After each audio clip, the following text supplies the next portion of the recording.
সন্তানকে পড়তে বসানোর আগে একটি দোয়া 3 বার পরে মাথায় ফু দিন। সন্তানের পড়া মুখস্থ থাকবে এবং পড়া সে ভুলবে না, পড়া মনে রাখতে পারবে। আমাদের ভিতরে অনেক সময় দেখা যাচ্ছে সন্তান পড়ে কিন্তু পড়া মুখস্থ হয় না। এই বিষয়ে আমাদের কিছু খেয়াল রাখা দরকার যে সন্তান কিভাবে পড়তেছে এই বিষয়গুলো তাকে বলে দেওয়া এবং বিশেষ করে কোন সময়টা পড়তেছে এই বিষয়টাকে খেয়াল করা। আমরা দেখা যাচ্ছে সন্তানকে এমনভাবে পড়ালেখার চাপ দিই রাত 12টা 1টা 2টা পর্যন্ত অনেক সময় পড়াশোনা করে। এটা কিন্তু ঠিক নয়।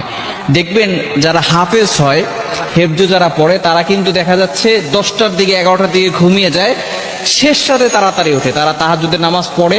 এরপর ওই সময়টা তার মেধাটা প্রশস্ত থাকে। এজন্য ওই সময় আপনি পড়ার চেষ্টা করবেন, আপনার সন্তানকে পড়তে বলুন। বিশেষ করে ফজরের নামাজটা পড়া, সন্তানদেরকে নিজেও নামাজ পড়া এবং সন্তানদেরকেও নামাজের জন্য আদেশ করা। তবে সন্তান যখন পড়তে বসবে, পড়তে বসার আগে আপনি মাথায় 3 বার একটি দোয়া পড়ে ফু দিবেন। সেটা হচ্ছে আল্লাহুম্মা ফাক্কিহহু ফিদ্দীন ওয়া আল্লিমহু তা'ওয়ীল।